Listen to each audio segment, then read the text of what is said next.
dan Luke Anthony Vickery. Langkah ini diharapkan dapat mendukung peningkatan prestasi olahraga nasional tanpa mengabaikan pembinaan atlet lokal. Dengan memperhatikan kebutuhan tim nasional.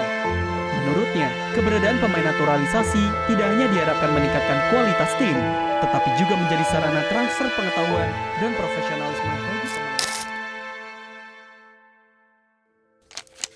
15 Juni 2026, Ruang Rapat Komisi 10 DPR RI, Jakarta. Di layar video conference, seorang pemuda 20 tahun berbicara dengan suara yang sedikit bergetar. Bukan karena gugup menghadapi anggota dewan, tapi karena apa yang sedang terjadi. Ia secara resmi sedang menjadi orang Indonesia. Ini adalah momen yang terasa seperti lingkaran yang lengkap bagi keluarga saya, katanya. Karena nenek saya lahir di sana. Luke Anthony Vickery, winger MacArthur FC di Liga Australia. Lahir di Hawaii, besar di Melbourne. Dan sekarang, setelah resmi menjadi warga negara Indonesia, Luke Vickery tinggal menunggu waktunya untuk debut internasional mengenakan lambang Garuda di dadanya. Pertanyaannya adalah, bisakah ia menembus lini depan Indonesia yang sudah dipadati nama-nama seperti Ragnar Uratmangun, Beckham Putra, Miliano Jonathans, dan Ole Romeni?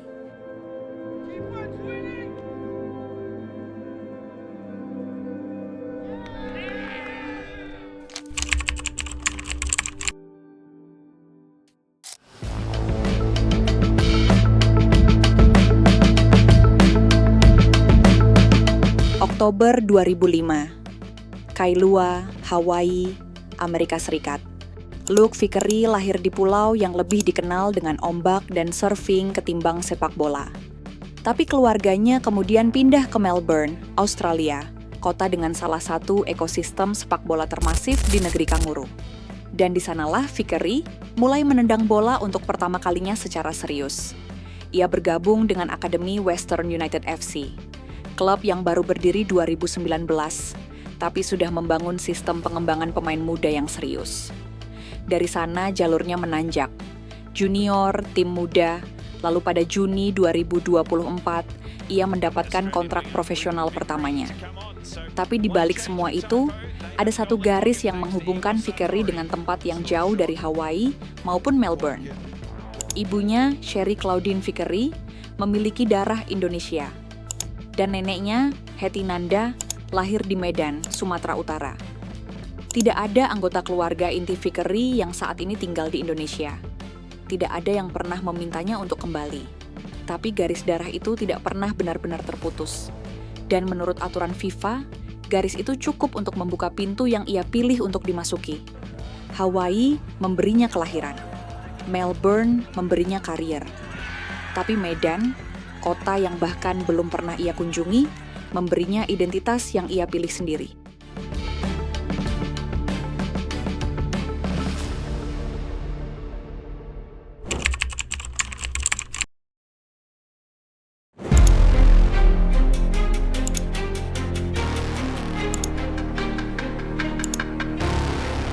Juli 2024, Young Socceroos, Timnas Australia U19 bersiap untuk ASEAN U19 Boys Championship di Surabaya. Peter Antonio, pemain Melbourne City yang seharusnya masuk skuad, mengalami cedera tepat sehari sebelum turnamen dimulai. Pelatih Trevor Morgan membutuhkan pengganti cepat. Pilihannya jatuh ke Luke Vickery, pemain 18 tahun yang baru menandatangani kontrak profesional pertamanya dengan Western United sebulan sebelumnya. Vickery terbang ke Indonesia, bukan untuk membela Indonesia, tapi untuk membela Australia, di tanah yang ternyata adalah asal neneknya. Australia masuk grup B bersama Laos, Myanmar, dan Vietnam. Mereka membuka turnamen dengan kemenangan telak 6-0 atas Laos di Gelora 10 November Stadium, Surabaya. Kandang yang, tanpa Vickery sadari sepenuhnya saat itu, berjarak hanya beberapa ratus kilometer dari Medan, kota kelahiran neneknya. Total, Vickery tampil di 4 pertandingan turnamen itu dan mencetak 1 gol. Australia melaju ke semifinal, tapi kalah dan akhirnya finish di posisi ketiga. Dan disinilah momen yang Jika ditelusuri kembali, menjadi titik balik bagi Luke Vickery. Setelah tersingkir di semifinal, Vickery dan rekan-rekan Australia menyaksikan langsung partai final dari tribun. Indonesia melawan Thailand. Di turnamen yang saya ikuti, itu di Surabaya. Dan kami masuk semifinal. Sayangnya kami kalah dan kami pergi menonton final. Dan itu Indonesia melawan Thailand, kenang Vickery kemudian. Itu untuk level U20, bukan bahkan tim senior. Dan stadionnya penuh sesak. Saya kira ada 30.000 orang menonton final U20. Jadi bayangkan berapa banyak orang yang akan menonton tim senior. Sungguh luar biasa membayangkan 30, 40, 50.000 orang menonton tim usia muda. Indonesia menjuarai turnamen itu, gelar kedua mereka di ASEAN U19 Boys Championship.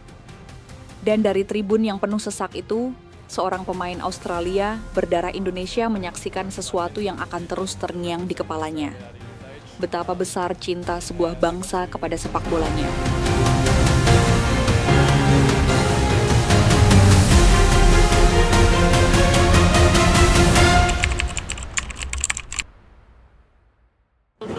allowed the chance to set their defensive shape. 16 Februari 2024. Western United versus Newcastle Jets. Vickery, 18 tahun, membuat debut profesionalnya di tim utama. Western United menang 2-0. Musim 2023-2024, ia tampil 4 kali. Lalu di kompetisi tim muda VPL 1, ia mencetak 10 gol dari 17 pertandingan, termasuk 5 gol dalam rentang singkat menjelang, dipanggil ke Young Socceroos. Performa yang membuat dirinya makin diperhitungkan. Gol profesional pertamanya datang 28 Februari 2025. Western United menang 3-1 atas Central Coast Mariners. September 2025, Western United melepas Vickery. MacArthur FC mengambilnya dengan transfer bebas. Dan di MacArthur, Vickery menemukan jalan karir yang ia inginkan.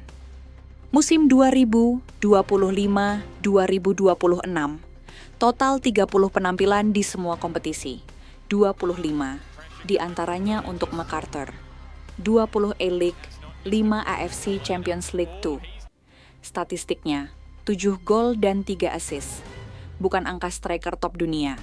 Tapi untuk seorang winger berusia 20 tahun yang baru memasuki musim pertamanya di klub baru, itu adalah angka yang bicara dengan sendirinya. 7 gol, 3 assist, 30 laga. Di level tertinggi sepak bola profesional Australia dan kompetisi resmi Asia. Bukan rekrutan yang datang dengan harapan kosong, tapi rekrutan yang datang dengan bukti di tangan.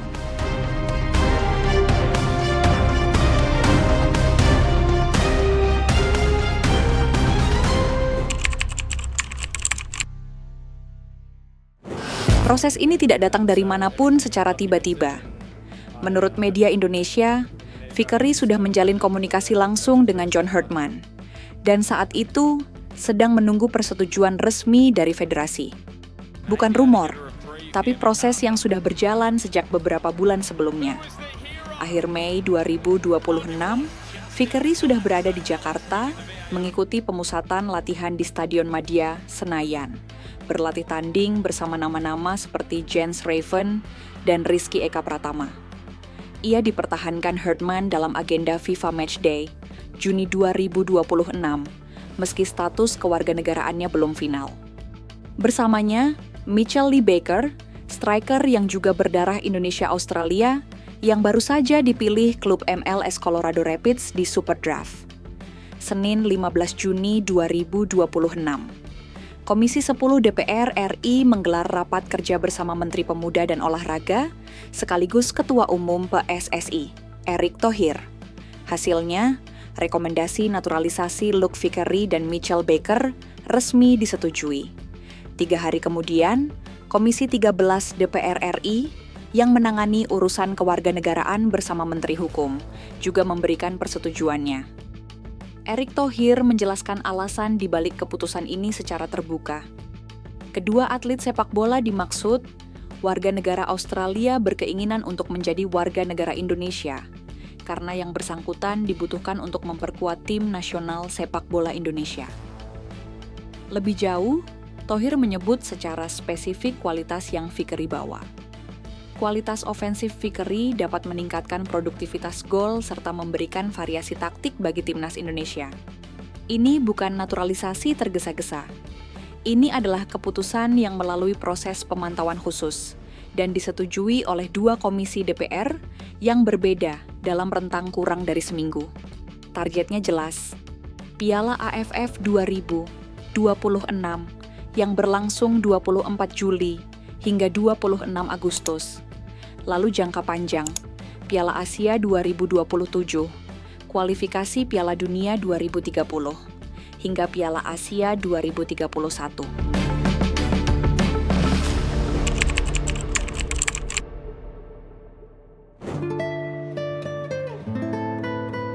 Tapi resmi menjadi WNI bukan berarti otomatis dapat tempat di starting 11. Ragnar Uratmangun, winger kiri yang sudah mencetak gol-gol krusial di kualifikasi Piala Dunia, termasuk gol penyama kedudukan versus Bahrain yang nyaris membawa Indonesia menang. Beckham Putra, gelandang serang muda lokal yang terus dipercaya Hertman karena kerja keras dan fleksibilitasnya. Miliano Jonathans, penyerang sayap yang juga punya kecepatan dan insting mencetak gol. Dan yang paling sulit ditembus, Ole Romeni, winger sekaligus striker utama, pencetak gol penting di kualifikasi Piala Dunia. Sosok yang sudah menjadi andalan di formasi 3-4-3 Hertman. 4 nama, 4 profil berbeda. Dan Fikri harus mencari cara untuk masuk ke dalam persaingan itu. Fikri bukan winger yang menunggu di tepi lapangan. Nomor punggungnya 8 di MacArthur. Angka yang lebih sering diasosiasikan dengan gelandang serang. Dan itu mencerminkan caranya bermain. Cutting inside dari sisi kanan, melepas tembakan dengan kaki kirinya dari sudut yang mengejutkan bek lawan. Fikri menawarkan dimensi yang sedikit berbeda. Kombinasi antara kreativitas seorang gelandang serang dan ketajaman seorang penyerang. Dan untuk posisi Ole Romeni, Fikri bukan ancaman langsung sebagai pengganti. Keduanya bermain di peran yang berbeda. Tapi dalam formasi yang fleksibel seperti yang Hertman kemari, kombinasi Fikri di sayap kanan dengan Ole di tengah bisa menciptakan 2 ancaman sekaligus dari sisi yang berbeda. Bukan kompetisi langsung, tapi pelengkap yang membuat lini depan Indonesia punya lebih banyak opsi. Persaingan ini akan sehat, karena Indonesia punya lebih banyak opsi berkualitas di lini depan daripada slot yang tersedia di starting 11. Itu adalah masalah yang bagus untuk dimiliki. Yang membuat kehadiran Luke Fikri menarik, bukan hanya soal Piala AFF Juli ini. Erick Thohir secara eksplisit menyebut peta jalan PSSI. Fikri dan Baker diproyeksikan memperkuat Garuda dari Piala AFF 2026, FIFA Series, Piala Asia 2027, Piala AFF 2028, kualifikasi Piala Dunia 2030, hingga Piala Asia 2031. 5 tahun, bukan rekrutan sesaat untuk satu turnamen, tapi investasi jangka panjang pada pemain yang baru berusia 20 tahun.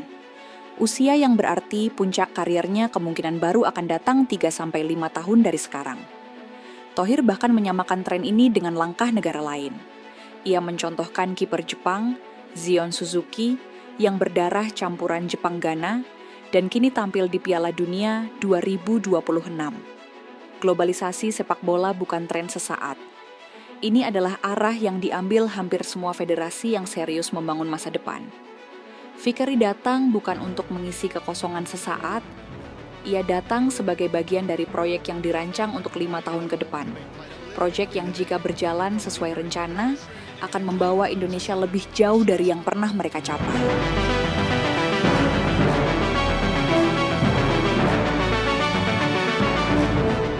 Dua tahun lalu, seorang pemuda Australia berusia 18 tahun duduk di tribun Stadion Gelora, 10 November, Surabaya, menyaksikan Indonesia menjuarai ASEAN U19 Boys Championship di hadapan 30.000 penonton. Ia datang membela Australia. Ia pulang dengan sesuatu yang lebih besar dari hasil pertandingan. Sebuah pertanyaan tentang kemana sebenarnya hatinya berlabuh. Hari ini, Luke Vickery bukan lagi penonton dari tribun. Indonesia sudah menyetujui jalannya menjadi WNI.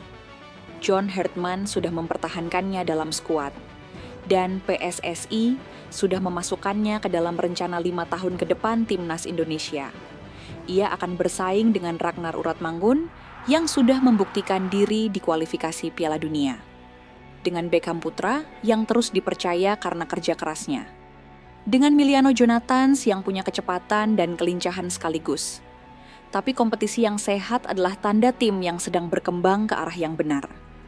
Dan Luke Vickery dari Hawaii lewat Melbourne menuju Medan yang ia belum pernah kunjungi, kini menjadi bagian dari cerita itu. Bisa mewakili jutaan orang di sana jelas merupakan momen yang sangat istimewa, katanya. Jutaan orang itu sekarang menunggu untuk melihatnya berlari dengan Garuda di dadanya.